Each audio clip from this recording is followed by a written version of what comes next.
garde un œil sur toi. Julie vient d'arriver dans la petite ville. Ses parents partis, elle se retrouve seule dans la maison isolée. Mais qu'est-ce que je vais bien pouvoir faire dans cette maison toute seule? Les rochers fantomatiques l'effraient. Le temps est chaud et suffocant. Ce que tu dois faire, Julie, c'est affronter les rochers en plein jour. Si tu vas les escalader, je t'assure que plus rien ne troublera ton sommeil. Tu seras trop exténué pour penser à autre chose qu'à dormir. Je t'ai simplement dit, papa, que je ne raffolais pas de ces rochers. Je n'ai pas dit que j'en avais une peur morbide. Elle a toutefois un mystérieux admirateur qui lui envoie des messages tendres et des fleurs. Tu sais quoi, Connell? J'ai un admirateur secret. Mais elle a un ennemi aussi. Disons que pour l'instant, ce n'est pas David. Qui d'autre alors? Carl? Ou ce gars que tu dis si brillant? Denis? Je ne sais pas. Il n'est pas le genre non plus. C'est possible que tu le trouves formidable, mais si c'était le cas, il t'enverrait sans doute une lettre tout droit sortie de son imprimante pour te le faire savoir. Elle trouve un serpent mort à sa porte et une sinistre motocyclette noire la poursuit sur une route déserte. Oh non, mon Dieu, cette motocyclette me suit sur une route déserte. Julie en saurait-elle trop sur les malheureux accidents survenus dans les rochers? Des grimpeurs l'ont trouvée sur le rocher inconsciente et la tête toute. Ben voyons, fais un homme de toi et pleure pas. Elle a fait une chute. Elle n'a personne vers qui se tourner, sauf son admirateur secret. Mais qui est-il? Carl, Denis, David, Sonia, Diane, le peintre, mon papa. L'admirateur secret à Frisson sur le pod. Bonjour tout le monde, bienvenue à Frisson sur le pod, un dérivé de Terreur sur le pod, I guess, et je suis avec nul autre que Serge de Terreur sur le pod. Donc vous avez le même duo pour cet épisode-ci. Quelle recette! Ça, on change pas de recette gagnante, Bruno. Ben non, fais pas ça, c'est juste qu'on va renverser les rôles aujourd'hui. Ben oui. T'es-tu intimidé? Moi, je t'ai intimidé de tête. Ben, je sais pas quoi m'attendre, mais je pense qu'on va avoir du fun pareil. Ben, tu comprends maintenant que t'as lu un frisson. C'est quoi un frisson? Ben là, je sais c'est quoi un frisson, Bruno. Ouais. J'en ai eu des frissons. Oh!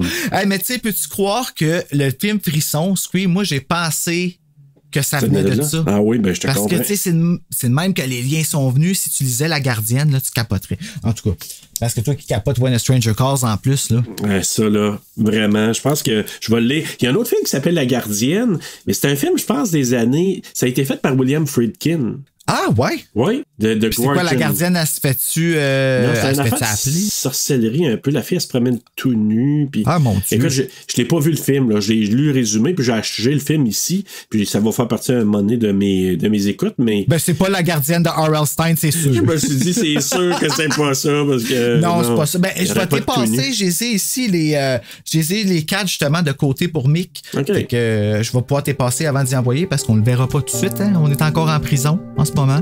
Et voilà. Oui. Mais c'est pas grave, on lit des frissons. On est des frissons en prison. Oh!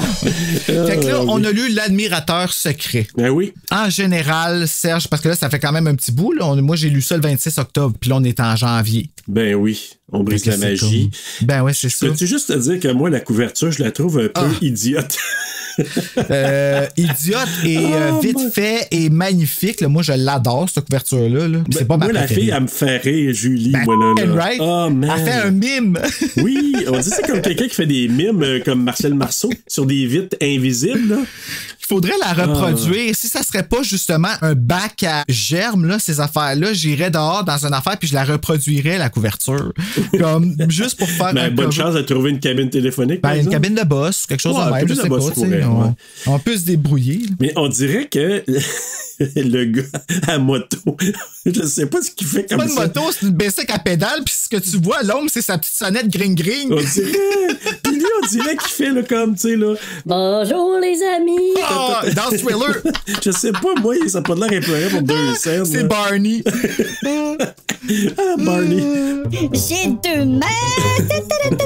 Moi, je sais pas, mais ça me donne pas le ton pantoute, à part qu'une cabine téléphonique out of nowhere dans le désert du Nevada ou je sais Puis pas, là. ses jeans de rentrer dans la craque en avant, là, c'est quelque chose. Oh, God. Je sais, un camel toe. Ouais, ben, un camel toe, ouais. Ben, semi. Ouais, peut-être qu'elle a pissé dans ses culottes, en tout cas, ça, c'est clair, là. Parce que, oui. je comprends, tu sais, elle a comme un chauve qui court après. En avant des dunes de sable et d'herbe et de désert. Ouais, puis qui fait des spins autour d'elle, là. Hey, non, ben, pareil, moi, j'aurais eu la chienne à sa place, par exemple. Hey, t'es tout seul dans le désert, là. Il y a rien Comment t'as dit autour, ça? Excuse, là. ça a coupé à cause que j'ai tiré sur le fil. Tire plus sur le fil, Bruno. Non, faut que j'arrête de faire ça. Le fil en aiguille, là, arrête de faire ça. Oh!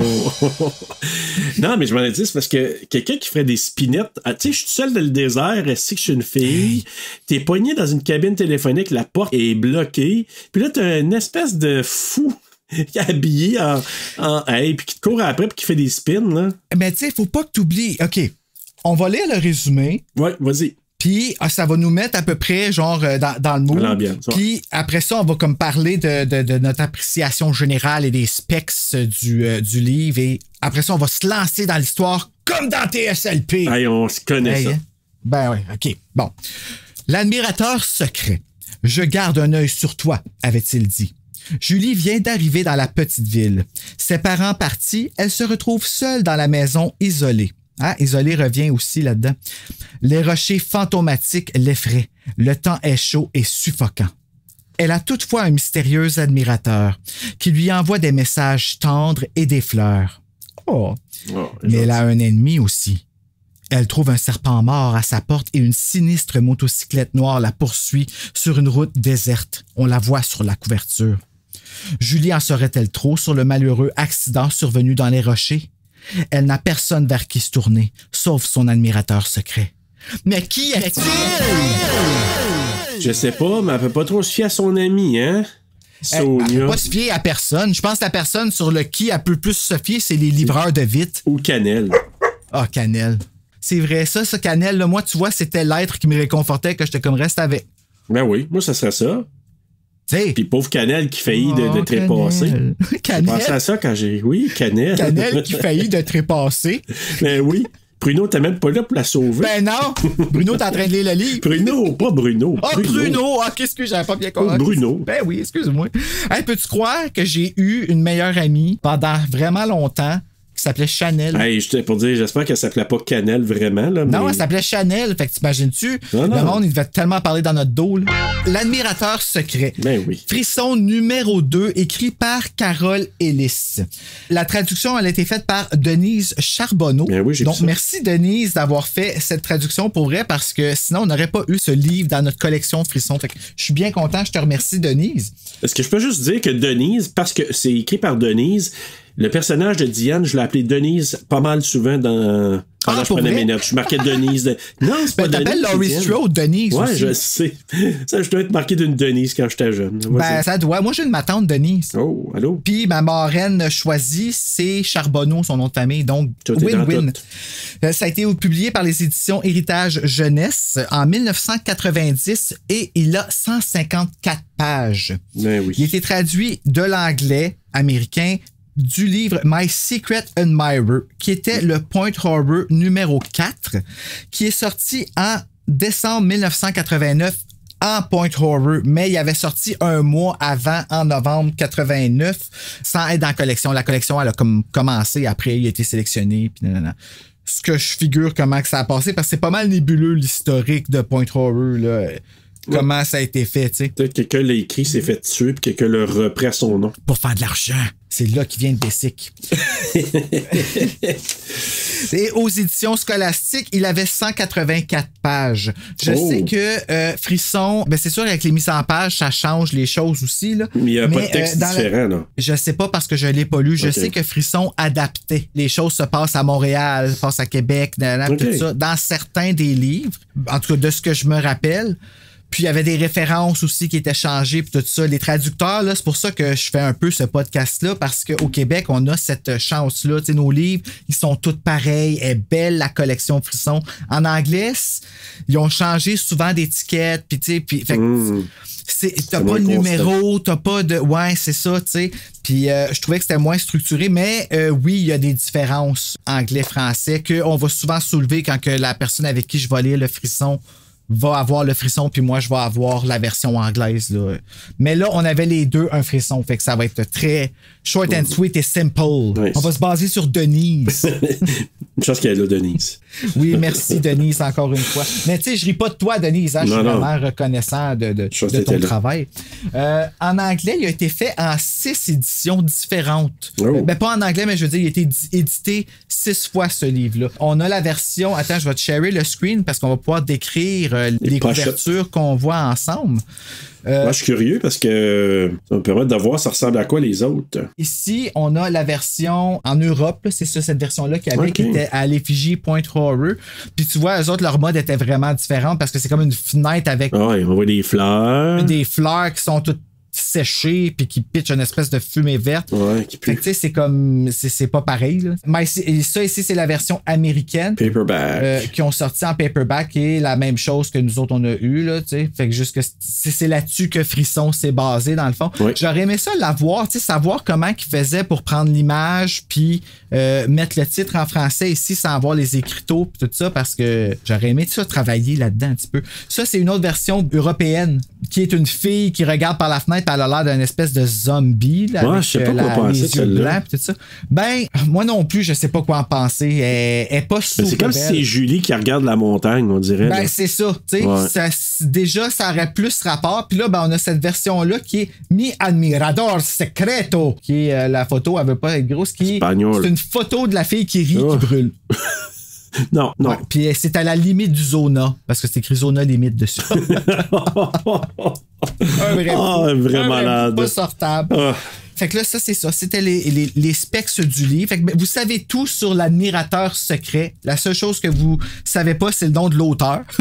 Ben oui, c'est Carole Ellis. Mais tu l'as dit, Carole Ellis. Ben oui, ok. Carole. Puis elle en a écrit une coupe de frissons d'ailleurs, Carole Ellis. Je vais te dire ça, là. C'était des Point Horror aussi? Ça a-tu été des Point Horror? Oui, ça a été des Point Horror. Je vais te les nommer. Quand je les ai, je vais peser dessus. Puis en les voyant, je vais être capable de te dire lesquels sont des frissons. Bon, ben regarde. La fenêtre, c'est un frisson. Camp Fear, c'est le camp de la terreur. The Body, c'est portée disparue.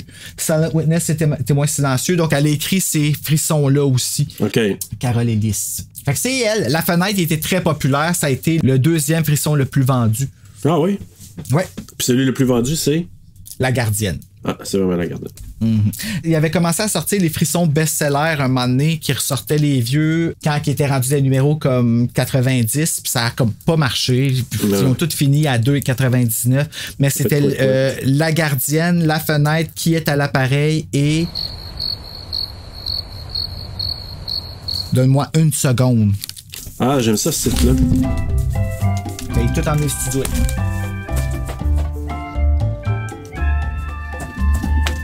L'accident. Excuse-moi. L'accident. Moi, j'aime ça, celle-là. Donne-moi une seconde. J'aime ce titre-là aussi. L'accident? Non, donne-moi une seconde. Ah! Ouais, celui-là, c'est une édition limitée, ça, puis je l'ai pas. On va le trouver. En fait, la seule affaire de frisson qui me manque, là, en ce moment, c'est le maudit coffret de la trilogie Pension infernale, Secret de l'auberge, Flamme accusatrice. Si quelqu'un a ça, puis veut s'en débarrasser, s'il vous plaît, faites-moi signe, je le veux. Dites-le nous. Dites-le nous, mais je veux le coffret. Le coffret. Oui, je veux le coffret. Je veux pas juste avoir les 3 livres avec les cuissons dessus que probablement que les gens ils ont jeté la boîte dans ce temps-là. Sacrilège. Moi, je veux le coffret. Et que le monde y passait pas plus loin. Non. Donc, l'admirateur secret. On va rembarquer dans l'histoire. Toi, t'as-tu aimé ça, Serge? Oui, j'aimais ça, mais je te dirais que dans l'ensemble, il y a peut-être une section qui m'a vraiment stressé davantage. Qui t'a stressé? Oui. OK, puis stressé dans le sens, t'as eu peur ou c'est stressé dans le sens que... Stressé peur dans le sens que, tu sais, je me suis dit, OK, qu'est-ce qui se passe? Tu sais, je savais qu'il n'y aurait pas un dénouement sanglant, mais je me disais, qu'est-ce qui se passe? Qui est là à la porte? Qui est là à la porte? Ça veut dire de quoi qu'elle barricade sa porte, là, tu sais? Amène une fourchette? Ouais. Ben, je te dirais que les bouts où était tout seul, c'est les bouts où est-ce que j'avais le plus peur. J'ai soupçonné beaucoup sa chum Sonia. C'est drôle, même chose. Moi, il y a Sonia que j'ai suspecté, puis c'est sûr que David, je le trouvais pas clair, mais je me dis, c'est trop évident que ce soit lui. Mais Sonia, parce qu'elle était bizarre par moments, tu sais, quand ils sont allés faire du cheval, là. Oui, puis surtout qu'elle c'est quand elle apparaît sur un cheval. Oui, je sais. Dans le stationnement, t'es comme, what the fuck? Oui, puis au village, là, ou à la ville, là, tu dis, qu'est-ce qu'elle fait là, elle? L'autre affaire, c'est que, tu sais, elle arrive à la maison, c'est elle qui rentre la boîte qui avait le serpent dedans. Ouais, ça aurait été facile aussi. Fait que je sais pas, c'était cool. J'aime ça, moi, l'aspect où donner des frissons. Oui, c'est intéressant. La seule chose, c'est que, tu sais, moi, j'ai trouvé que, par moment, c'était un peu tiré par les cheveux, dans le sens que c'était trop, on a voulu trop donner d'indices bizarres aux autres pour te faire croire que il se passait quelque chose, mais sans comprendre pourquoi il était bizarre comme ça. Tu comprends? Ça, c'est les frissons. C'est ça. Mais là, on fait attention, hein, parce que là, on s'entend. Les frissons sortent des livres en ce moment. Ça n'a rien à voir. C'est cool. Ah ouais? Puis tu sais, on garde l'esprit des frissons, mais c'est pas des frissons qui nous prennent pour des épais. C'est premièrement québécois. Donc, c'est vraiment proche de nous autres. On se reconnaît différemment. Puis, je vais essayer d'en promouvoir là, ici. D'ailleurs, j'en parle souvent sur TSLP, les nouveaux frissons, parce que ça ressemble plus au film d'aujourd'hui, je te dirais. Okay. Mais tu sais, c'est comme frisson méta. OK. Les livres sont conscients. Puis d'ailleurs, je suis en train de lire Les Enfants perdus en ce moment. Je suis rendu au 2e livre de Lucas Jalbert, qu'on va recevoir bientôt sur TSLP. Puis, il y a tellement de références à des films d'horreur. C'est cool de le lire en tant qu'adulte parce que j'ai pas la même expérience qu'un enfant qui a pas ces références-là. Pour qui ça fait un tout autre sens. Puis pour ça, merci Lucas. Pour ça, je vais lui demander qu'il vienne. En tout cas, je vais voir s'il voudrait venir le couvrir parce que je l'ai rentré en journal aussi pour le faire, Les Enfants perdus ici. Mais c'est plus difficile de faire un podcast de ce type-là avec les nouveaux frissons parce que les personnages sont pas niaiseux. Ouais, c'est ça. Tu sais, ici, Julie est à thèse en tas, là. Ah ben, surtout à la fin, là, comme tu dis, gnochonne, là. Ben, elle est à thèse tout le long. Oui, mais... Elle fait confiance à son admirateur secret. C'est juste lui qui peut la comprendre. Va Ben non. Mais tu sais, la seule excuse que je lui donne, c'est qu'elle a 16 ans. Ouais, mais on était-tu de même à 16 ans, nous autres? Ben... 16 ans américaine, I guess, là, parce que là... Ouais. Mais tu sais, c'était les années 90, début 80, tu sais, début 90 plutôt, fin 80. 89. Fait que tu dis, ouais, on était ailleurs, il n'y avait pas d'Internet, il y avait des cabines téléphoniques, il y avait des répondeurs avec des machines répondeurs. Il n'y avait pas de COVID-19. C'est ça, tu sais, il n'y avait pas de Puis tu sais, dans les frissons, là, comme je sais pas si t'as remarqué, mais tu sais, ils basent beaucoup d'affaires sur la tension sexuelle. Là. Appelons-les les frissons 90, mais tu sais, elle a bâti une tension sexuelle avec elle puis David, je pense, son nom. Oui, David, oui. Que entre les deux, t'es comme sacrifice, man, elle veut aller dans ses pants, puis lui veut aller dans ses pants. C'est ça que tu sens tout le long. Pas tout le long, moi, je te dirais. Je te dirais, là, comme première rencontre, puis... Ben, t'es obsédé par lui, c'est juste David. Ouais, mais encore là, il y a comme une ambivalence parce que... Ah oui, je veux, on vient de se connaître, ça fait 2 heures, je t'embrasse, je t'aime. Après ça, il l'embrasse dans des roches, là. Ben oui! Fait que là... j'aurais eu peur de me faire violer si j'avais été elle, moi. Tu dis comme, what the fuck, tu connais pas le gars? Okay, on va rentrer dans l'histoire. Ouais, laisse-moi dans l'histoire parce qu'on a beaucoup à parler là-dessus. Ouais. Ben ouais, c'est ça. Donc, chapitre 1. On fait la connaissance de Julie, une fille de 16 ans qui a des parents qui déménagent beaucoup. Oui. Habituée aux villes, elle demeure maintenant en village et devant chez elle, le néant et les rochers, dont elle a peur. On sait pas pourquoi. Elle a peur des rochers en avant de chez eux. Mais ça a l'air d'être freaking gros puis imposant puis ça a l'air à la menacer comme... Moi, c'est comme ça que je l'ai senti. Elle reste où?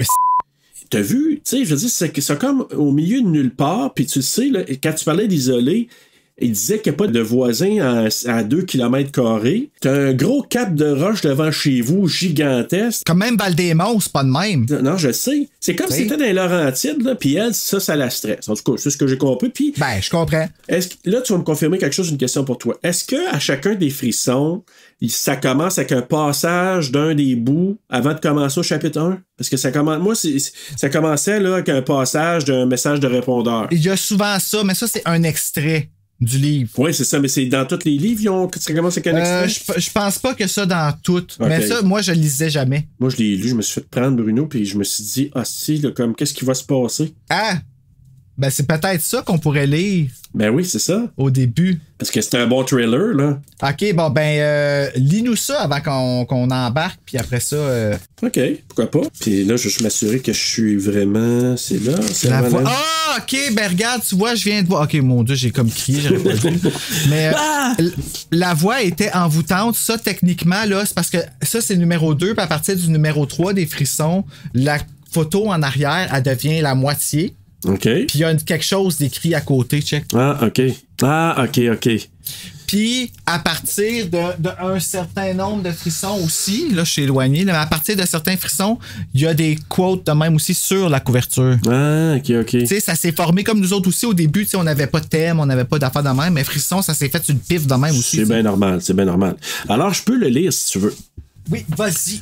Tu vas penser que je suis fou, Julie. Disait le message sur le répondeur. Et je le suis sans doute. Fou de toi. Ne ris pas. Ce n'est pas une blague. Je te trouve formidable. Peut-être qu'un jour, je pourrais te le dire face à face.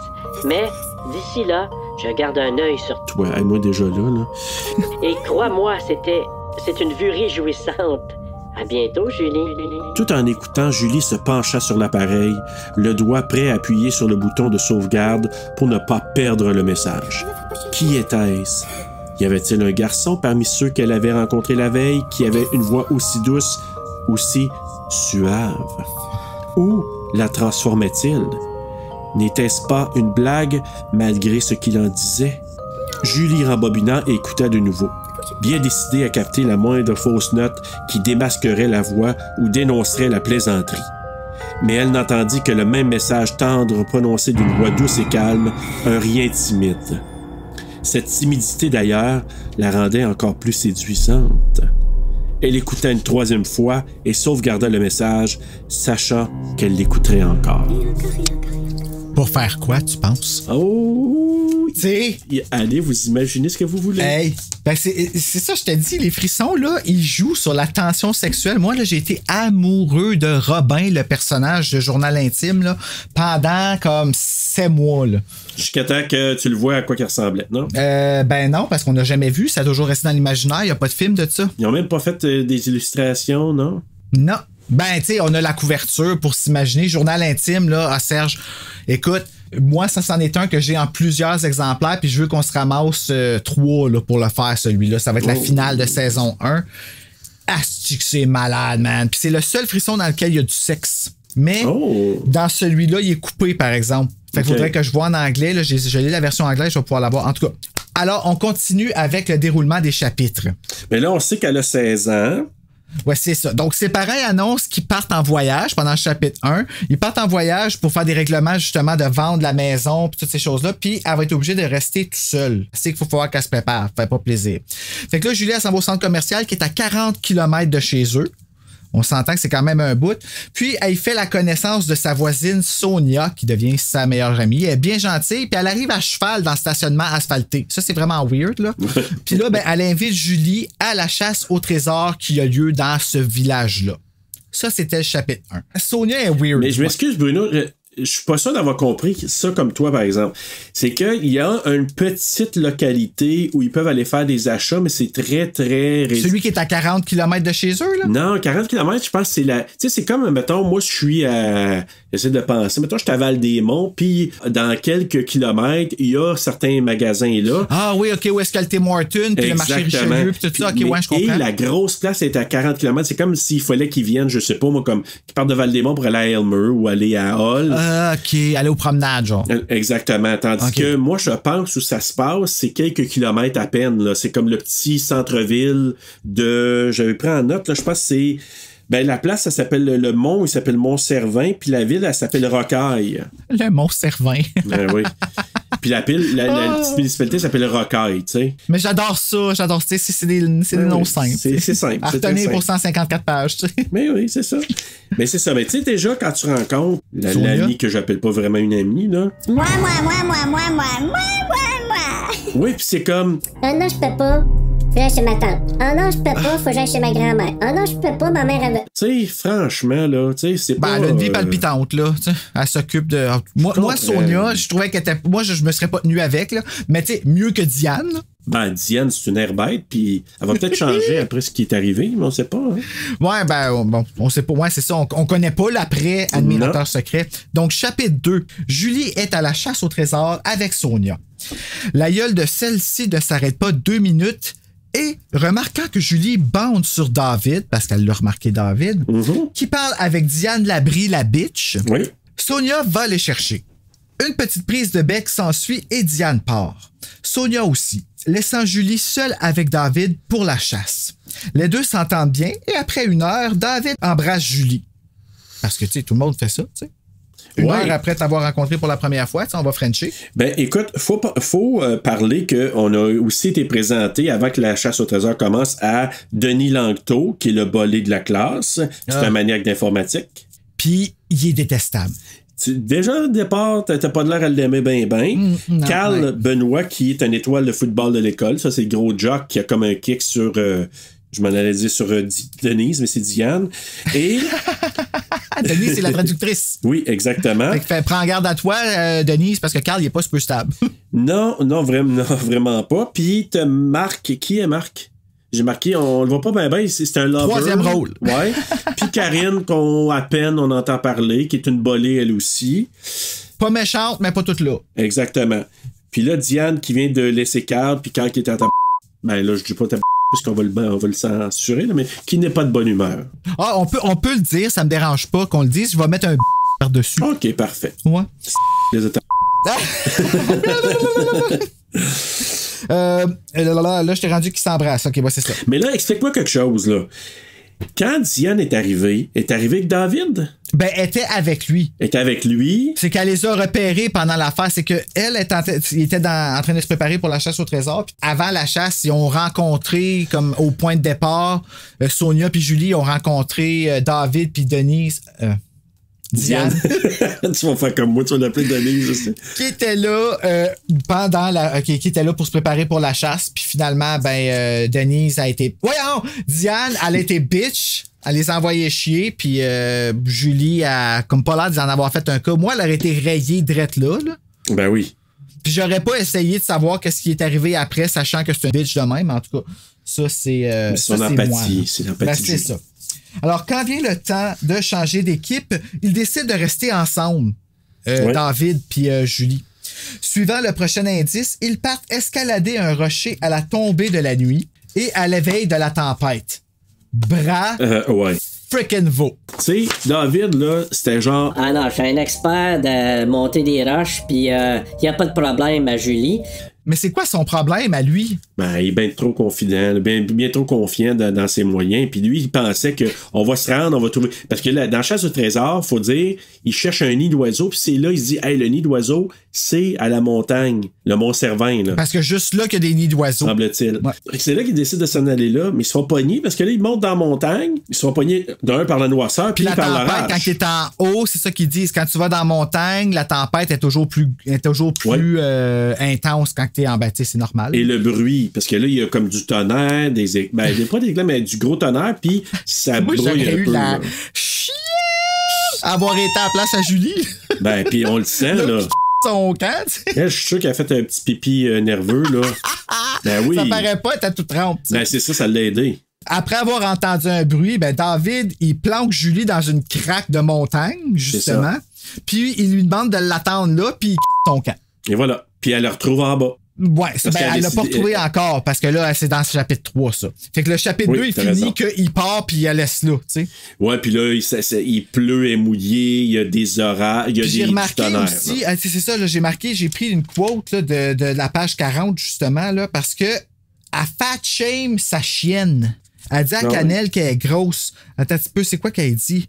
Tu es trop grosse. Lui dit sévèrement Julie. Sur ce, elle ouvrit le frigo et il prit une cuisse de poulet. Ben ouais, tu sais. Tu l'aides pas, c'est de ta faute. Fait que c'est ça, elle fat shame sa chienne, puis j'ai trouvé ça vraiment chien. Puis à page 41, le message que Sonia, elle laisse. Salut, c'est Sonia. Comment as-tu aimé la chasse au trésor? Un peu mouillé, non? À moins que David t'ait gardé au sec. Ah, ouais, pas supposé de garder au sec. Mais ça serait vraiment un texto qu'elle aurait reçu aujourd'hui. Fait que ça, j'ai trouvé ça drôle. Oui, t'as bien raison. Donc, chapitre 3. Ayant entendu des hurlements et après avoir pogné la chienne, bon, regarde, tu vois, on l'explique, même moi, je l'ai remarqué qu'elle a capoté. Exact. Julie décide de braver la pluie et la tempête. Elle faillit se casser la gueule et arrive en bas du rocher où elle arrive face à face avec David qui tient un nid pour la chasse au trésor. Fait que là, ça aurait été un jump scare si ça avait été un film à ce moment-là. Exactement. Il aurait papé, là. Puis sans faire un mauvais jeu de mots, ça aurait été un cliffhanger. Oh! Puis il y a une explication plausible. Pourquoi il est allé chercher le nid puis pourquoi il l'a laissé là. Il explique on peut comprendre. On peut comprendre. Oui, Mais puis pendant ce temps-là, elle a entendu crier. Exactement, elle a entendu. Pendant qu'elle était dans la crevasse, elle a entendu des cris, mais comme pas sûr si c'était comme la tempête ou si c'est... Tu sais, je suis capable de faire la freaking différence entre une tempête et un cri, là. Encore là, c'est pour les bien-être du livre, mais tu sais, tu te dis comme... Tu sais, c'est comme dans des films, là, tu sais, la personne, elle se souvient comme, tu sais, à la fin du film, là, oh my God, ça me revient, là, ce qui a été dit, c'est aussi clair comme si je l'avais entendu au départ. Ça marche pas de même. Le printemps, maudit épaisse, en tout cas. Moi, là, je suis pas d'accord. Donc, elle est pissed off et le lendemain, en allant porter ses parents à l'aéroport, elle pense à comment elle a over-réagi. Fait qu'au moins, elle est capable de se raisonner. T'sais. Ben moi, ce que je comprends pas là-dedans, là, elle est vraiment brustée, puis je la comprends parfaitement. L'autre, il faut monter là, puis elle laisse là. Mais, tu sais, il dit qu'elle a entendu crier, puis lui, il dit qu'il a pas entendu crier, il dit c'est sûrement le vent. Comment ça que lui, il a pas entendu crier, alors qu'elle, à moins que lui ait descendu, puis qu'il était vraiment pas mal plus loin. Ben, là. moi, ce que j'ai cru comprendre, c'est que pendant qu'elle était dans la crevasse, où est-ce qu'il l'a mis, elle a entendu ça à l'autre extrémité de la crevasse. Ah, OK. Où est-ce que l'accident est arrivé? Peut-être, ouais. Puis lui, ben, il pense qu'il sait tout parce que, tu sais, les gars savent tout là-dedans, là, comme tu as pu remarquer les façons, oui. là. Fait qu'il n'y a pas un mot qui s'est dit pendant le chemin du retour de leur excursion parce qu'elle était en Donc, en arrivant chez elle, après avoir fat-shamé sa chienne, Cannelle, c'est là que je l'ai mis justement, elle va prendre les 3 messages sur le répondeur. Le premier, c'est les peintres que ses parents y ont dit d'attendre parce qu'il faut qu'ils veulent peinturer une des pièces puis qu'il faut falloir qu'elle surveille ça. Deuxième, c'est un texto vocal de Sonia. En tout cas, c'est un message qu'elle demande de si elle a fourré avec David la veille.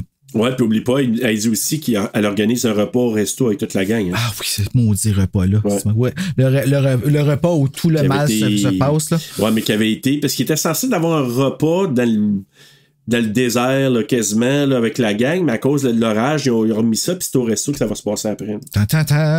Puis le 3e message sur répondeur, c'est l'admirateur secret. Oui. Qui n'a pas encore le courage de se révéler. Mais d'ici là, je garde un œil sur toi. Oui, il est fou d'elle, par exemple. Puis elle est contente. Ben oui. Oh mon Dieu, quelqu'un qui m'aime, ben oui. Ben oui, elle en parle à son chien. Ben oui. C'est ça qui est le fun avec les frissons, hein? C'est on sait ce qu'ils disent à leur chien quand personne n'est là. Mais t'es-tu d'accord avec moi pour dire que ça, là, dans les années 90, ça aurait été... Oh my God, mon chevalier sur un cheval blanc qui vient de tu sais, qui a le goût de me rencontrer pis tout ça. À cette heure? Ben, ça dépend c'est quoi qu'il dit. Ouais, mais... Moi, je sais pas, quelqu'un me dit j'ai un œil sur toi, là. En 2022, là, moi, si... Ah oui, je me dirais... Juste un petit peu. C'est un peu freak, tu sais. Chapitre 4. Julie est réveillée par la sonnerie du téléphone. Ouais. C'est son père qui check. Exact.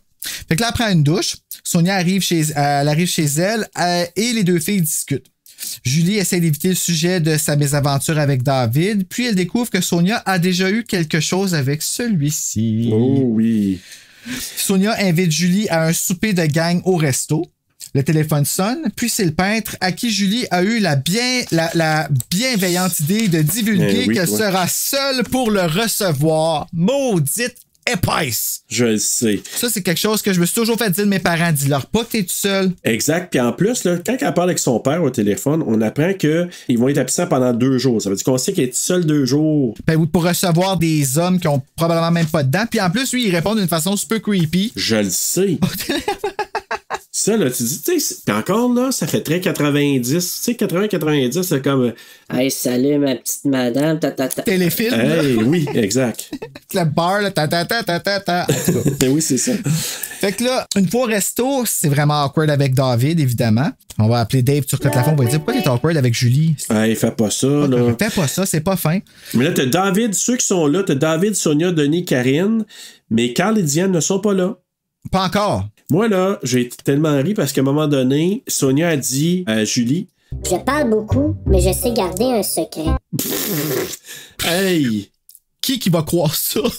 Hey, c'est la plus grande porte-panier du village. Ah ouais, ça y est, elle arrête pas de tout le... Hey. C'est comme un petit village à la Twilight, puis elle, ça serait genre la Jessica. Oui, c'est vrai. Tu sais, là, celle que Anna Kendrick a joué. Exactement. Oh, petite référence à Anna Kendrick. Oh oui, merci. Fait que là, ben, Sonia, elle attend un jeu de voix pour essayer de trouver l'admirateur secret de Julie. Parce que là, c'est sûr que Julie, elle en a parlé. Puis là, ben, elle veut essayer de voir s'il est capable de transformer les voix puis essayer de trouver c'est qui. Mais c'est interrompu par Carl qui arrive en panique puis qui révèle que Diane a été retrouvée dans le coma sur le rocher. Ouais. Fait que là, on commence à se dire, OK, il y a quelque chose qui s'est passé la veille, ou en tout cas, on sait pas trop. Sonia semble vouloir éviter le sujet. Julie révèle qu'elle a entendu crier et Carl y pète une coche. Mais elle dit qu'elle pense qu'elle a entendu crier. Il a pogné ça à la gorge. Non, mais il est sur le point de... Je pense qu'il a bagné sa table, il a frappé sur la table, puis il t'approche d'elle, il s'approchait, puis elle avait peur qu'elle pogne au cou, qu'elle saisisse. Là. Puis lui, ils sont plus ensemble, là, mais il capote parce qu'il l'aime encore. Lui puis Diane, là, je parle. Oui, puis il se sent coupable parce que lui, vu que ça a mal fini leur affaire, mais lui, vu qu'il arrive de quoi à elle, il se sent juste comme coupable, même s'il n'y a rien à voir, là, on spoilé, mais il n'y a rien à voir, Carl, là-dedans. Là. À part qu'il fait peur. Oui, ça, il n'est pas équilibré. Il aurait pu parce qu'il n'est pas équilibré. L'autre affaire que j'ai retenue, c'est que pendant la discussion, avant ça, il y avait une tension entre David et Denis. Hein? Ben, il y a tout le temps une tension entre ces deux-là. Tu sais, ben, mais il spin, là. Tu sais, l'autre, là, je me sais plus qu'est-ce qu'il dit exactement. Je pourrais retrouver, mais il envoie quelque chose en voulant dire... Ouais, toi, t'étais là. Ouais, toi, t'étais où, toi? Tu sais, il s'envoie des petites craques entre les deux. Ben, c'est parce que... Ils ont tous quelque chose à se reprocher, puis ils ont toutes peur de... Tu sais, c'est ça l'affaire, tu sais, dans cette gang-là. Puis tu sais, j'aime pas ça dire ça, mais c'est des jeunes.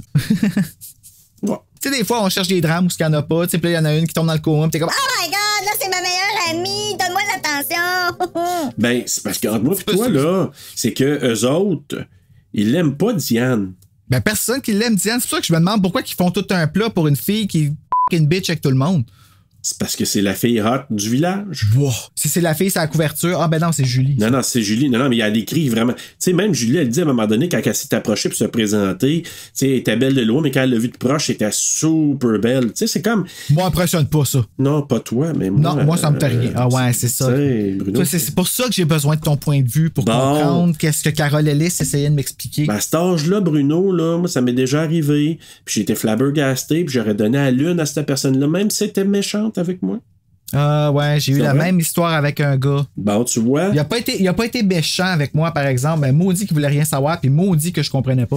En même temps, ça t'es-tu arrivé, toi, tu sais, que t'essaies de te souvenir de quelqu'un, puis il y a quelqu'un qui te force à te souvenir, puis mais qui force, qui en devient quasiment toi, tu t'en rappelles pas pantoute? Ben non, c'est ça. Ouais, je sais, oui, ça m'est arrivé. Ah, ben ça, t'es là. Ah oui, c'est quoi? Ah, mais c'est pas important. Oui, souviens. Mais là, reviens-en, Carl, là. Tu sais. Carl! Hey, Carl! Tu compris, Carl? Bon. Là, Denis finit par le calmer, justement. Calme Carl. Oui, exact. Et en profite pour cruiser Julie, qui trouve ça déplacé. C'est vrai que c'est un peu déplacé. Ben, il fait un clin d'œil. Ben. Il fait un clin d'œil à Julie. Dans le fond, il fait juste un clin d'œil, elle capote pour rien. En tout cas. Mais elle doit se dire, lui, parce que tout le long, là, Julie, elle pense, OK, ça peut être Carl, ça peut être Denis, ça peut être David, ça peut être whatever qui d'autre. Puis là, il y a plein de red herring. J'ai entendu crier, puis lui, il dit, t'as rien entendu. C'est quoi? Puis là, il capote, ouais. Et tout ça se passe sous le regard de David qui la fixe. Exact. Fin du chapitre 4. Puis il y a une faute en bas de la page 167. Ah ouais? Ouais, à ta minute, là, c'est... Mais t'es rendu trop loin? 167? Ah, ben j'ai dû l'écrire en chapitre... C'est parce que j'ai écrit avant chapitre 5, là, c'est pour ça, là. 167, moi, je suis comme... Je me rends même pas là. Julie se sue. Ah non, 67. Ah, 67, OK. Ouais, c'est marqué Julie se sue, mais c'est Julie se tue. Ah, se sue. C'est tout. Je vais juste faire mon spoiler. Donc, chapitre 5. Ben oui, toi. Quand tout le monde est parti, Julie se commande un hamburger. David revient pour lui parler et lui dire qu'il pense qu'il a entendu le vent la veille. Fait que s'il a entendu le vent la veille, c'est pas Diane qui a entendu, tu comprends? T'sais, il a raison, David, il sait tout. Mais tu dis c'est David qui revient? Moi, ouais, mais avant ça, Denis, il revient la voir en disant qu'il a oublié ses clés. Hop, je l'ai pas noté. Parce que Denis revient, il dit... J'ai oublié mes clés. Il commence à lui poser des questions lui aussi. Puis ton imagination, t'as peut-être joué des tours. Puis là, finalement, il fouille dans son autre poche. Ah, je les avais, mes clés. Fait que là, toi, tu dis, OK, c'est un prétexte pour venir voir puis poser des questions, là. Parce qu'il y a personne qui veut qu'elle parle. C'est ça, exact. Ça, c'est con. Pourquoi tout le monde est comme... Ferme ta gueule. Ben ouais, non, t'as entendu, t'as halluciné, comme tout le long. Tu finis par le penser, soit toi tout que t'as halluciné, ou... Tu comprends ce que je veux dire? Puis dans la vraie vie, tu dis... Elle se souviendra pas de plus, là. Tu sais, il y a eu du vent, il y a eu du on va se faire hypnotiser, là. Ben, on va aller voir Mesmer, tu sais. Après ça, elle retourne chez elle. Elle découvre un bouquet de fleurs sauvages accroché sur son balcon et un deuxième message de son admirateur secret.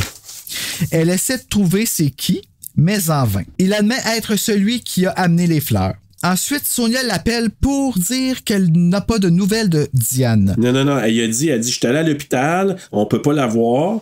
Tout ce qu'on a su, c'est qu'elle était dans un état stable, mais toujours dans le coma, là. Puis là, que tout le monde a encouragé Carl à s'excuser pour son attitude, puis qu'elle peut pas venir à cause du rhume de son cheval. Exact. Fait qu'elle peut pas venir la voir.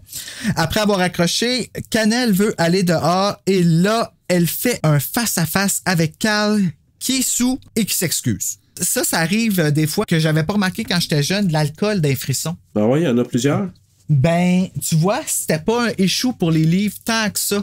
Tu sais, dans les films I Know What You Did Last Summer, là, c'est à cause qu'ils sont sous, que c'était 16 ans et plus au Québec. Exact. Puis pourtant, dans les livres ici, l'alcool, parce que dans Ange du démon aussi, il y en a un qui boit beaucoup, puis je pense que dans justement... je vais regarder ça, là, si justement en lisant l'émission, je me rends compte qu'il y a de l'alcool. Moi, personnellement, j'ai pas de problème avec ça, mais je pense que c'est une façon d'enseigner aux jeunes que ça fait faire des choses qui sont pas vraiment intelligentes, comme Carl ici. Mais tu fais contrôle. Ben, c'est ça, tu sais. Parce que là, lui, c'est ça, il revient, il s'excuse. Mais là, c'est parce qu'il dit plein d'affaires qui fait qu'en sorte qu'il devient soupçonné, parce que là, il ajoute qu'il y a Diane de l'avoir joué de même. Exact. Puis il s'en va. Tu sais, c'est comme s'il a mis les mains sur le mur, puis elle était comme pognée, Julie, sur le mur de la maison. Ben, c'est ça. C'est pour ça qu'elle est capable de sentir l'alcool à 2 pouces de sa face. Là. Exact. Puis elle dit rien parce qu'elle... Si je dis quelque chose, ça va peut-être l'enrager de plus, puis il va me pogner par le cou. Là, elle a la chienne, là, vraiment peur. Là. Puis là, il s'en va, en plus, en la laissant de main. Tout seul. Ah ouais. Oh my God, est-ce que j'arrive à la chienne? Fait que là, elle se fait du popcorn. Parce que, tu sais, quand t'as peur, tu te fais du popcorn. Pendant que Cannelle, elle quitte pas la porte des yeux. Elle évite les films d'horreur. Chose que moi, j'aurais pas faite. Puis, elle va lire dans sa chambre jusqu'à faire dodo. Exact. C'est la fin du chapitre 5. Chapitre 6. Julie, elle se réveille en sursaut à cause de Cannelle qui court vers la cuisine et fixe la porte d'entrée. Puis ça fait f***ing peur quand ton chien fait ça puis tu sais pas pourquoi. Ça, c'est là, je te dis là, que moi, c'est la partie la plus stressante parce que tu te mets dans les souliers d'une jeune fille de 16 ans. Ou moi. Ou Bruno. Mais non, mais tu t'imagines, là, t'es tout seul. Il n'y a pas de voisins autour. Ouais, non, puis c'est nouveau, là, partout, là. Ton chien sent quelque chose, tu sais qu'il y a quelque chose là, parce qu'il y a un chien. Il y a soit un animal dehors ou un gars, une fille, là, qui veut te faire peur. Puis généralement, ils vont penser que c'est un homme, mais OK. Ben, c'est ça, t'as raison. C'est plus souvent, c'est un homme. Puis là. Elle vérifie toutes les portes. Puis ça, c'est une partie qui est vraiment épeurante quand il faut que tu aies vérifié les portes, d'arriver, puis que la porte, elle soit ouverte. Elle c'est pas ce qui arrive. Elle est soudainement prise d'une panique. Elle décide de barricader les portes avec des cannes de conserve. Fait que dans le fond, si la porte à eau, ça va faire beding-bedang. Puis c'est très Home Alone comme moyen de... Puis là, elle entend un bruit. Puis elle se rend compte que c'est Cannelle. Ça aussi, c'est les chiens, pour ça, c'est bon dans des... Puis là, ben, c'est ça, il y a un moment donné, une tension parce qu'elle avait mis une fourchette. La fourchette a tombé à terre. Ouais, ben. Mais c'est Cannelle qui l'a fait tomber. Mais tu sais, c'est tout pour mettre la tension parce que moi, j'avoue que ce bout-là, c'est peut-être le bout que j'ai fait comme plus. Oh, les shit, comme il y avait une tension. Moi, j'imaginais la maison comme dans I'll Always Know What You Did Last Summer. Tu vas voir bientôt, là, quand on va le regarder. Là, quand elle reçoit le message sur son téléphone, la maison, il fait ce peu noir, elle tout seule. Ça filait un peu comme ça, là, justement. Ou When a Stranger Called Back. Ouais, c'est ça, tout seul. Oh my God, ouais. En plus, c'est dans une maison qu'elle connaît pas. T'sais. Exact. Le lendemain, ben, elle est vraiment poquée. Puis elle se fait réveiller par Sonia qui tient une boîte dans ses mains, qui est sur place. Exact. Après avoir raconté les grandes lignes de sa nuit mouvementée, Julie elle demande à Sonia c'est quoi qu'il y a dans la boîte. Celle-ci prétend qu'elle l'a trouvé sur le balcon. Fait que Julie, elle apprend, elle l'ouvre, croyant que ça vient de son admirateur secret, bien sûr. Ils sont tous excités. Parce que de penser à lui, ben, ça lui amène de la paix intérieure. Innocente. Moi, là, ça c'est la naïve, ouais, vraiment. Un cadavre de serpent à sonnette, la tête tranchée, se trouvait dans la boîte. Tu fais-tu le saut, toi? Hey, tout ça. Mais moi, j'aurais fait plus le saut si tu l'ouvres, puis le serpent est encore vivant, puis il sort de là. Oh my God! Puis il saute dans la face, là. Tu sais, c'est un serpent à sonnette, là. Rattlesnake, là. C'est bon de même, là. Ouais, c'est ça. Chapitre 7. Julie se dirige vers la cuisine, dégoûtée et avec Sonia, et fait le bilan de qui pourrait avoir laissé la boîte, en laissant faire, bien sûr, Sonia. En mettant Sonia elle-même. Mais c'est ça, parce que Sonia est là. Fait que là, les deux, ils déblatèrent, c'est ça, ils discutent ensemble pour essayer de savoir qui aurait pu laisser cette boîte-là. Puis moi, dans ce moment-là, j'étais convaincu que c'était Sonia, justement, parce qu'elle est arrivée avec la boîte. Je me suis dit, c'est tellement facile pour elle, tu sais. Ouais, parce que ça, ils semblent être sûrs comme que c'est probablement Carl. En tout cas, Sonia, elle met l'emphase sur Carl. Puis moi, vu qu'elle fait ça, je me dis, c'est louche un peu qu'elle met. Ben, elle pointe tout le monde. Là. Fait que c'est ça, justement. C'est ça qui fait qu'on pense que c'est. Moi, j'étais sûr que c'était elle. Je suis tombé dans le panneau. Après ça, ben, Sonia, elle invite Julie à faire du cheval. Oui. Mais les peintres arrivent, fait qu'elle peut pas y aller. Exact. Sonia quitte, puis les peintres y agissent d'une façon un peu creep. En tout cas, un des deux. Sérieusement, je pense que le plus creepy qui aurait pu être plus que ça aurait été d'y demander d'aller pisser puis qu'il laisse la porte ouverte. Parce que ça, c'est déjà arrivé. À un moment donné, quand il y a quelqu'un qui est venu réparer quelque chose chez nous, justement, genre... Est-ce que je peux utiliser votre toilette? Oui. Puis là, j'entends couler. La porte n'est pas fermée. J'ai pas vu, là, parce que j'ai pas regardé. Non, mais t'as entendu. T'as entendu le jet. What the f***? Qui fait ça? C'est quelqu'un qui a aucune pudeur, là, qui a zéro pudeur. Mais puis au-delà de ça, moi, encore là, c'est des red herring. Là, tu penses que ils mettent quelqu'un là en disant... Ouais, ça pourrait être un d'eux autres, justement. Ça peut être une menace. Mais là, quand elle voit la facture, elle change d'idée parce que le prix, ça a l'air qui est exorbitant pour peindre. Mais je peux-tu juste dire une chose? Moi, par rapport au... Je pense que c'est père et fils, là, les peintres. Là. Ouais, le fils. C'est Major, là, le jeune Major. Il est creepy, puis il la regarde. Mais tu sais, elle est en robe de chambre. Puis lui, c'est comme s'il regarde dans sa robe de chambre, puis moi, je l'imaginais tellement, là, la zieauté de la tête aux pieds. Ouais, mais c'est quoi l'idée d'aller ouvrir la porte de même? Je sais. Tu sais, comme, lève-toi de bonne heure, puis arrête de m'émérer, puis de trouver des serpents, là, puis va te changer. Ben, moi, c'est les ça. peintres qui s'en viennent. Tu sais, Julie, c'est tout de ta faute. Non, c'est pas vrai. Fait que là, Julie, elle se rend compte qu'elle a faim, sûrement parce que son estomac gargouille. Oui. Elle se rend au centre commercial, mais se rend compte qu'elle est suivie par David en auto. Une fois stationnée, David la rejoint et lui demande d'essayer de se rappeler de ce qu'elle a entendu sur les rochers. Exact. Il dit qu'il peut pas dire pourquoi, mais que c'est important. Au lieu d'essayer, ben Julie, elle se met à la défensive, puis elle déguerpit, tandis que Karine, Denis et une autre fille viennent rejoindre David. Fait que là, elle la voit en partant qui parle de elle, puis tout ça. Ouais. Ça, dans ma tête, j'étais comme, OK, ça, c'est typique d'un personnage de fille, d'un frisson, genre de choquer, puis de s'en aller, puis de, moi, je suis plus ton ami. C'est un peu ça qu'elle fait, là, qui tape un peu ses nerfs. Ouais, mais en même temps, elle est un peu écœurée. Tu sais, elle se fait demander par Denis, elle se fait demander par David, elle se fait demander par Sonia, puis tu viens-tu. Elle se fait pousser là-dedans. À un moment donné, c'est comme, sacré-moi patience, là. Le tout après s'être fait dire qu'elle a halluciné. Ben oui, c'est ça. Ben non, c'est ton imagination. Mais là... Qu'est-ce que t'as entendu? Sacrez-moi patience, bon Dieu. Mais dis-y. Tu sais, elle pète en tout Après ça, elle arrive chez elle, toujours pas manger. Non. Puis, elle remarque que le clignotant du répondeur est actif. Ouais. Elle espère que c'est son admirateur secret sous prétexte que ça va lui faire du bien. Ben oui, mais finalement, non! Non. Chapitre suivant, non. Mais non, c'était pas son admirateur secret, c'était sa mère qui... Non, c'était son père. C'était un message de son père. Ouais, c'était un message comme sa boîte vocale de son père. Puis que son père, il dit... On va être en retard d'1 à 2 jours parce qu'il y a eu des problèmes avec la vente de la maison. Fait qu'elle, elle appelle sa mère. Ah, c'est ça. OK. Ouais, elle rappelle sa mère, elle. Merci, c'est vrai, c'est du détail que... Bon, je suis là pour ça aussi. Puis là, ben, sa mère, finalement, elle accepte pour les peintres, mais elle trouve ça cher en sacrifice. Ben, c'est... En tout cas, je ne me rappelle plus s'il a mis un prix, mais elle trouve que c'est exorbitant. Exact. Après avoir annoncé qu'ils vont être absents plus longtemps, les parents raccrochent et Julie se fait à manger. Enfin, elle avait faim depuis tantôt. Elle appelle Sonia qui ne peut pas venir ce soir-là, mais propose une randonnée à cheval sur les rochers le lendemain. 11 heures de sommeil plus tard. Ils ont juste ça à faire, dormir quand tu vis dans le champ. Quand tu as 16 ans. Les filles sont sur les rochers à se faire de la bouffe. C'est cool, ça a l'air cool, par exemple. Comment vous allez laver vos mains, parle pas de purée, parle pas de rien. Non, on était dans une autre époque. Sonia a une mauvaise humeur car elle doit aller visiter sa tante qu'elle qualifie de peste. Soudainement, il y a un éboulu de grosses roches qui passe pas, je les tuer, les deux. Puis Sonia, elle semble trouver que c'est complètement anodin. Là. Je trouve qu'elle réagit pas beaucoup. Puis Julie, elle est convaincue d'avoir vu une ombre humaine causer l'éboulis. Ouais, puis il faut pas oublier qu'elle a sauvé la vie, en tout cas, elle a sauvé Sonia, parce que Sonia s'en allait tomber dans le précipice. Ouais, mais elle trouve ça anodin. Mais, oui, puis moi, là, mettons que je suis avec toi, là, puis là, comme on est là, moi, je vois un éboulis, je me tasse un peu, toi, tu le reçois, tu perds l'équilibre, tu viens tomber dans le vide, je te poigne par la main ou par ton manteau, je te sauve. Toi, d'un, tu vas être content, tu vas dire... Hey, merci, Serge. Ça. Un petit peu, mais tu vas pas dire... Ouais, mais elle est en parce qu'elle s'en va chez sa tante qui est une peste. Mais c'est ça. Puis elle n'est pas capable de passer par-dessus ça. Non. Maudite tartine. OK. Ils ont vas-y. 16 ans. Maudite tartine. Cornette. Chapitre 9. Sonia ne croit pas Julie par rapport à l'ombre qu'elle a vue, par rapport à l'éboulis. Puis en rentrant chez elle, Julie voit qu'elle n'a qu'un seul message qui vient du peintre sur son répondeur, malheureusement. Oui. Elle est bien déçue. Puis elle quitte en voiture avec Cannelle pour faire une épicerie. Mais pendant ses courses, laisse Cannelle dans l'auto. Même avec une craque, c'est dangereux. D'épaisse, j'ai pris le temps de l'écrire parce que ça se fait pas. Exact. Just saying. Juste avant d'aller dans ce bout-là, le peintre, là, encore là, c'est une... comment on pourrait dire ça en français, Red Herring? C'est comme une fausse piste, on dirait ça. Une fausse alerte. Fausse alerte, fausse piste.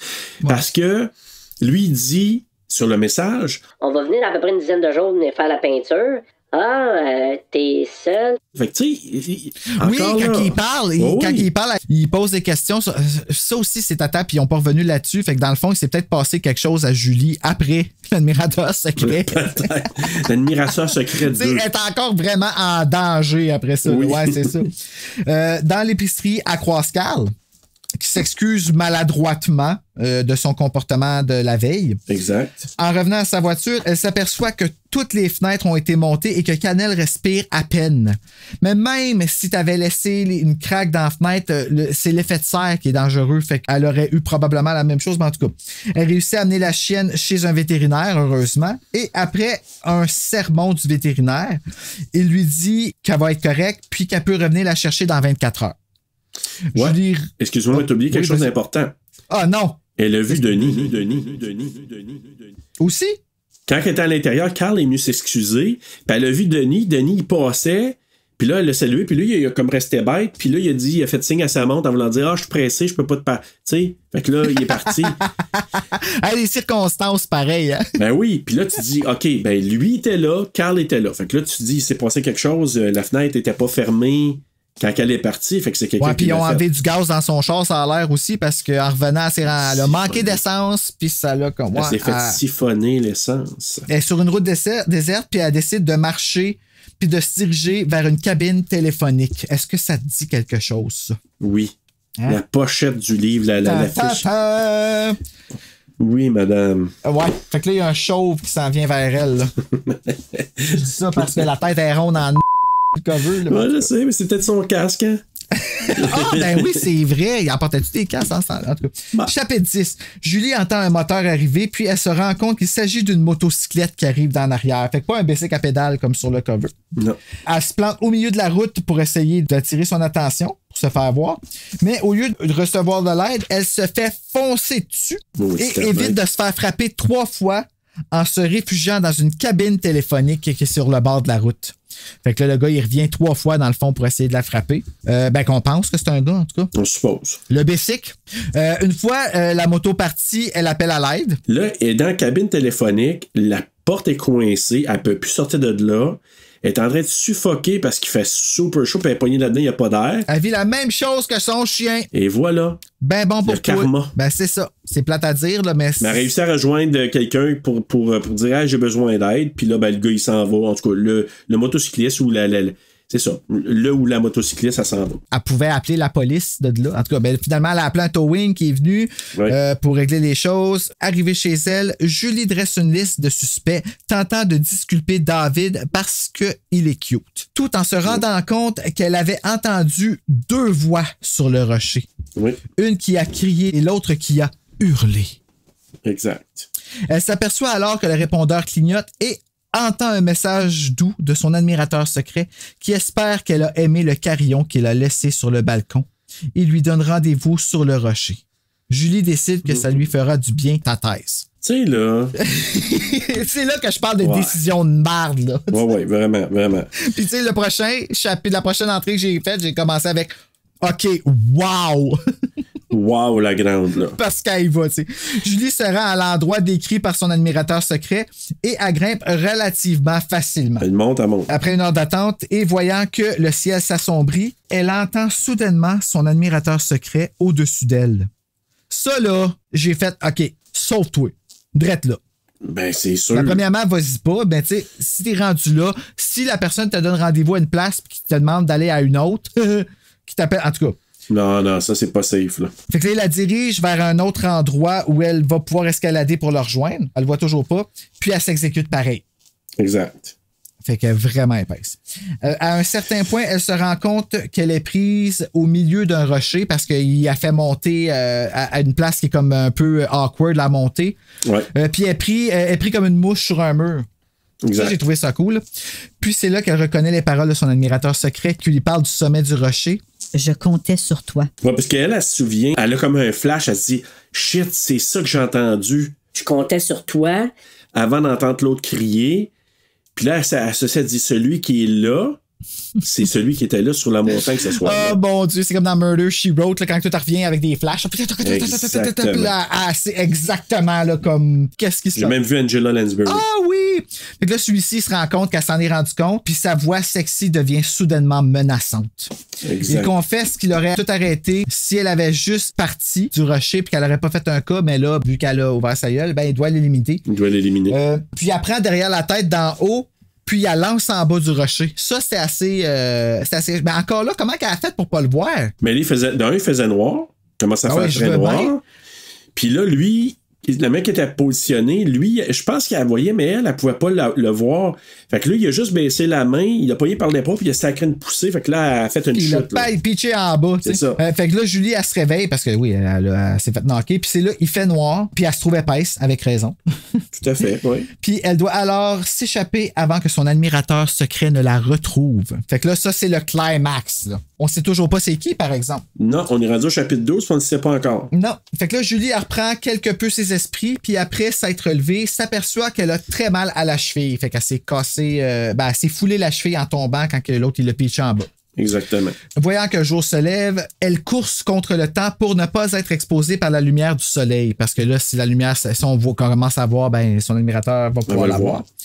Elle fait un face-à-face avec David et, sans réfléchir, l'assomme avec une roche. Mais oui, j'aurais peut-être essayé de voir au moins s'il y avait comme une voix ou quelque chose de même. Puis après ça, je l'aurais assommé avec une roche. Exact. Mais elle a action-réaction, là. Ouais, elle guess ça. Mais là, après ça, elle se prend pour elle ça, puis elle commence à chanter libérée parce qu'elle pense qu'elle est libérée. Mais non. Elle poursuit son chemin jusqu'à ce qu'elle rencontre Denis, donc le deuxième dé du livre. Denis! Ouais, puis là, la conne lui déblatère qu'elle a été assommée par David, puis qu'après, elle s'aperçoit que Denis est habillé en noir. Ben oui, puis qu'il n'y a aucune raison d'être venu. Exactement, il n'y a aucun rapport. Moi, j'ai marqué, finalement, c'est lui le maudit sale. Ben, c'est ça, tu sais. En tout cas, puis elle a tout dit, tu sais. C'est comme blablabla, ben oui. Épaisse, en tout cas. T'sais. Ça réalise pas, fais pas d'association, genre, il était bien de même. Comme le gars qui m'a poursuivi en moto, c'est le même gars que. Puis là, ben, il s'est mis en noir pour que dans le noir, je le vois pas ici à la montagne. Ouais. Puis fait que, tu sais, en tout cas. Fait que c'est Denis, son admirateur secret, qui est pas vraiment son admirateur, là. Dans le fond, c'est juste un crazy. Puis celui-ci, il est bien content de voir qu'il a une construction logique de scène pour le disculper. Ouais. Qui est pas très logique, là. Non. Non, parce que là, il dit en plus, David, vu qu'il est là, ben, ça va y servir. Ouais, puis elle l'a assommé en plus des chansons qui se rappellent même pas de ce qui est arrivé après. Et voilà. Mais heureusement, en tout cas. Fait que là, Julie, elle s'élance pour le frapper avec une roche qu'elle a frappé David avec, je crois. Croyant qu'elle l'a manqué en tombant, elle voit que Denis commence à tomber à la renverse et tombe sur le rocher en contrebas. Exactement. Fait qu'il s'est tué lui-même, finalement. Ben, là, il s'est pas tué. Là, il s'est assommé ou il s'est fait mal, mais. Ben, ouais, c'est ça, mais je veux dire, il s'est mis lui-même dans. Ben, c'est ça. C'est comme un accident. C'est un peu comme Batman, là. Batman ne tue pas personne. Il fait peur, l'autre tombe et il peut se tuer. Mais c'est parce qu'il faut pas qu'on l'aille. Mais t'as-tu remarqué aussi, moi j'ai bien aimé ça. Merci Denis Charbonneau pour ça à page 149. Ils reprirent leur marche. Caïn, K.A. et David, 3 petits points. Mais Caïn, K.A. Caïn, K.A. Ben, t'as oui. déjà entendu ça, toi? Oui. Ah, moi j'ai entendu Clopin, mais j'ai jamais entendu Caïn, K.A. J'ai entendu l'esprit de Caïn. Oui. Je l'ai pas vu encore, par exemple, mais c'est avec John Lithgow, c'est toi qui me l'as proposé. Fait que exactement. Je vais essayer de regarder ça. Donc, chapitre 13. J'ai entendu aussi les chansons de Caïn aussi. Ben, ça, c'est sûr que je l'ai entendu, mais malheureusement, je pourrais pas t'en identifier sur le pif comme ça. Mais demande-moi du Britney, par exemple, moi être capable. Dans même. Chapitre 13. Chapitre 13. Denis a survécu à la chute. On le sait parce que David, qui s'est réveillé, est allé regarder. Il court appeler une ambulance à l'aide de la radio dans son auto parce que heureusement. T'sais, là, en ce moment, tout se règle en un chapitre, dans un frisson. Quand les secours arrivent, ils prennent Denis et David donne les explications à Julie. Here we go. Denis est un nerd d'informatique et ses notes ont chuté suite à l'adolescence et ses parents capotent. Ouais. Pour régler ce problème-là, vu que c'est un crack d'informatique, il a infiltré le système de l'école. C'est ça, il a piraté les orties de l'école pour se mettre des A et Diane, qui travaille dans l'office, le sait. Exact. Sur le bord de se faire prendre, elle a voulu tout avouer, mais donner un heads-up à Denis. Mais Denis, lui, il a dit « Je comptais sur toi » avec Echo. Oui. Je comptais sur toi. Et Diane est tombée accidentellement. Denis l'a simplement laissée pour morte. Chien sale. Mais c'est ça, lui non plus, il avait rien fait de mal techniquement. Il a juste pris la mauvaise décision. Exact, mais il aurait pu être accusé. Ben vraiment. Ben, il va être accusé, là, mais c'est ça. Dans le fond, il n'y a rien fait de place à courir. David, ben lui, c'est comme... Il l'a su parce que Diane s'est réveillée de son coma. Ouais. Puis là, c'est ça. Après tout ce trouble-là. Exactement. Elle n'a pas pu se réveiller avant. Non. Elle s'est réveillée à raconter ça aux autres, dont lui. Lui, il essaie de la trouver. Il s'est rendu à la maison de Julie. Elle n'était pas là, évidemment. Puis là, je me souviens plus comment il a fait l'association. Il s'est dit, Denis n'est pas chez eux, lui aussi. Puis il a fait les liens, en tout cas, probablement qu'il se retrouverait sur le rocher. C'était un peu farfetch. Là, en ce moment, c'est ça. David s'explique ensuite sur pourquoi ça a pris du temps pour qu'il catch ce qui se passait et, dans un geste tendre, repousse une mèche de cheveux du visage de Julie et lui demande qu'ils se connaissent plus. Elle dit oui, je le veux. The end. L'admirateur secret n'est plus. Serge, c'était mon frisson. Que dire de ton frisson? Ben, si on se base sur 926 ratings sur Goodreads, il y a quand même 3.57 sur 5. C'est plus que passable, là. Ouais. C'est proche du 4. La couverture a été dessinée par un E. Stedman, je crois, parce qu'il y a une signature en bas, mais j'ai rien trouvé sur lui sur Internet. Ah oui, une signature en bas. Fait que toi, si t'avais été à la place de Julie, si toi t'avais vécu ça, comment ça se serait passé? Ben là, faut que je me mette dans sa peau de fille de 16 ans, puis quand t'as cet âge-là, c'est vrai que tu peux être innocent dans tes décisions, tu peux faire des choses irréfléchies. Fait que c'est sûr que, dans mes yeux d'adulte, jamais de la vie, mais parce que ce que je me rends compte, le fait d'être père et avoir des filles qui sont ados à ce moment-ci, c'est que je me rends compte à quel point j'étais insouciant quand j'étais jeune. Ouais, parce que t'avais pas les frissons. Non, exact, mais en même temps, tu sais, toutes les choses qu'on faisait, que maintenant, on est surprotégé, puis là, je parle en tant que parent, mais dans la société en général. Je te donne un exemple bien concret. Moi, je me souviens, je dormais sur la banquette arrière étendue, pas attachée quand j'étais jeune, quand on faisait un trajet, mettons, mon Dieu, c'est une demi-heure, une demi-heure à 1 heure de route, là. En arrière, là? En arrière, j'étais étendu, je dormais, puis, tu sais, puis je dis pas que c'était correct, là, je veux juste dire, on était plus insouciants. Après ça, ben là, il y a eu des règlements, il y a des choses comme ça. Fait que je reviens à Julie, début 90, elle a 16 ans, je la trouve insouciante, mais je me dis peut-être qu'à cet âge-là, elle aurait eu la pensée magique que « Ah, mon Dieu, quelqu'un qui me laisse des messages. » Je trouve ça tarte, là, aujourd'hui. En même temps que quelqu'un te fait des menaces. Ben là, c'est là que je me poserais des questions. Ben c'est ça. Tu sais, écoute, je trouve un serpent, puis je me fais courir après avec une moto, puis j'ai failli crever dans une cabine téléphonique. Là, je ferais 1 + 1 = 2. Mais elle a fait 3 puis est allée à la montagne. Ben c'est ça. Fait que finalement, t'aurais pas été à la montagne. Non. Puis d'autant plus si j'avais à chier. C'est sûr que non. Non, pas à la montagne. Elle pensait peut-être que. Elle pensait que c'était David, je pense, hein, son admirateur secret. Puis David, il a l'air cute en sacrifice, là. Mais je suis pas sûr qu'elle pensait. Parce qu'elle perd les plombs, là. Oui, tout à fait, mais je pense pas qu'elle pensait. Elle supposait quelques personnes, mais je pense elle avait comme éliminé David, elle avait même éliminé Denis. Elle était vraiment dans le néant. Ça aurait été drôle que ce soit Sonia, tu sais. Elle fume 3-4 cigarettes avant d'appeler. Hey, salut! Allô, c'est Denise. Moi, si j'avais été Julie, en tout cas, j'aurais dit au peintre de chercher de l'aide parce que elle a quand même juste 16 ans, la jeune. J'aurais demandé des explications plus profondes chez moi à David suite au centre commercial parce que il avait dit d'oublier ça, puis au centre commercial, il est comme... Puis je porterais plainte contre Denis. Oui, ça c'est sûr. Puis pour Diane, à un moment donné, il dit... C'est Diane? Ouais, c'est Diane. Quand La elle bitch, lui dit... Ouais, elle a quand même répondu. Tu sais, il a dit... Quand l'autre, elle a dit... comment qu'elle a dit ça? Elle dit... Est-ce que tu te plais ici, dans cette petite ville-là? Ben, si t'avais dit oui, je t'aurais traité de conne. Chose comme ça. Puis là, l'autre, elle y répond. Oui, c'est si je me rappelle de cette conversation, j'étais comme, t'es bien bitch, tu vois. Ah ouais, puis là, comme, tu sais. C'est quoi ton problème? OK, ça commence, puis après ça, il envoie une autre craque, puis là, c'est là que Julia, il répond tac au tac, tu sais. Elle fait bien. L'autre a juste sacré son camp. Puis là, Julia a dit, elle a commencé à avoir la moutarde qui monte au nez. Fait que là, je me dis, ben, maudit début de marde, tu sais, je te connais pas, tu viens de te présenter, tu m'accueilles de même. Tu tiens pas avec eux autres certains. Gang d'épée. Ah non, moi, j'aurais dit. Salut. Comment t'as rappelé ça, toi, si t'avais eu à trouver le titre de l'admirateur secret? Comment j'aurais dit ça? Rocher psychopathe. Ouais, peut-être, ouais. Non, c'est pas mon meilleur, mais je. Hey, bonne question. Je sais pas comment j'aurais. L'admirateur secret, c'est assez juste. C'est assez ça à coche. Ouais. Mais peut-être, je sais pas, un écho dans la nuit.